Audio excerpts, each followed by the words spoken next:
Kur një nga emrat më njohur të gastronomisë zgjedh në mes sezonit i largohet qyteteve të mëdha aty ku vlon turizmi për të ardhur dhe për të hapur një resort buz liçenit Pogradecit, kjo duket se nuk është më një rastësi, por është një zgjedhje, një tregus që turizmi po orientohet tashmë drejt qetësisë, drejt vendeve autentike, produkteve lokale. Ke parë një potencial në këtë vend, në Lin jemi aktualisht, që erdhe këtu Shef Arjani? Më lejoni të prezantoj pak me objektin resortin që ne sapo e kemi marrë. Atëherë aktualisht ndodhim në një pistë e cila është në buzë të liçenit që ka një kapacitet prej 400 personash ulje. Kemi dhe pjesën e ankorimit të mjeteve motorrike apo lundruese për të parkuar apo për të lidhur barkat. Kemi dhe resortin mbrapa që ka një kapacitet prej 40 dhoma, ka një spa dhe së shpejti pjesët e tjera ndihmëse që do të vinë një plazh, një ecje, një piknik. Pra Lini është një vend perfekt për të shpellur dhe unë për këtë arsye ndodhem këtu. Mbasi ke patur eksperiencat e tua prej vitesh tashmë në rezorte, në restorante buzë detit, në jug të Shqipërisë, diku ande nga Durrësi, ku jemi takuar bashkë para shumë vitesh. Tashmë je zhvendosur në këtë ambient, në këtë vend që ndoshta nuk është edhe aq i njohur, nuk është një perl e mbuluar Lini, i referohem Linit, të gjithë fshatit. Çfarë ndodhi? Është e vërtet, atëherë në radhë të parë është një objekt i veçuar dhe kjo ishte që më trohoqi më shumë dhe pjesa tjetër është oksigjeni i cili ka një perfeksion edhe mund të kesh një ajrosje shumë. Cilët janë turistët që pretendohet të vinë këtu?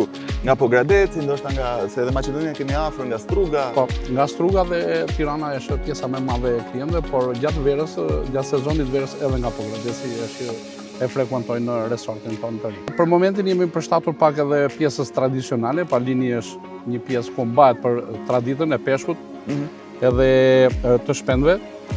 Kështu që jemi përshtatur për të qenë edhe tradicional, por edhe pak më të avancuar. Kështu që kemi sjellë një risi të re, e cila do zbulohet në vazhdim nga klienti.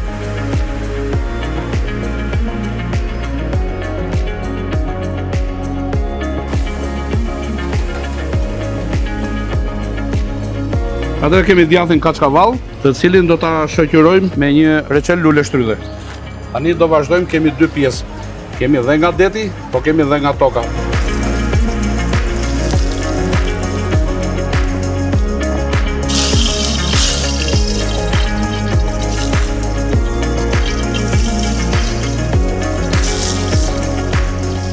Atëherë kemi përgatitur disa speca të buqe, të cilët janë të marinuar me uthull dhe hurdhra. Dhe në krahun tjetër kemi biftek viçi të freskët. Edhe këtë vazhdojmë duke pjekur ngadalë. Atëherë siç e shihni edhe nga ngjyra duket që është një viç i vogël me peshk të vogël. Ndërsa në krahun tjetër, atëherë tek mishi do ta shoqëroja me rozmarin.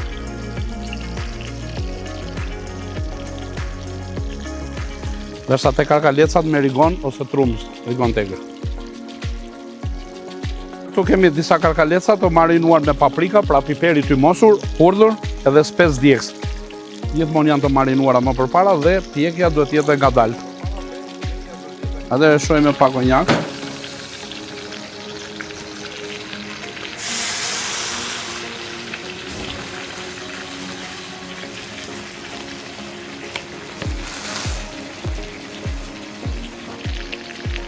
Edhe pak lëng limoni.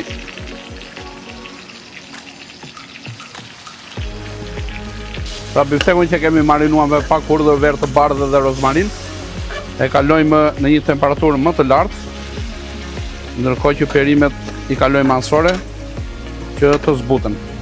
Receta që kemi përballë karkalecat është një recetë që vjen nga Spanja, quhet piri-piri. Është karkaleca spec djegës dhe piper i tymosur i kuq. Por këtë recetë do ta vazhdojmë pak më tej që ta kthejmë surf and turf, pra mishe dhe peshk.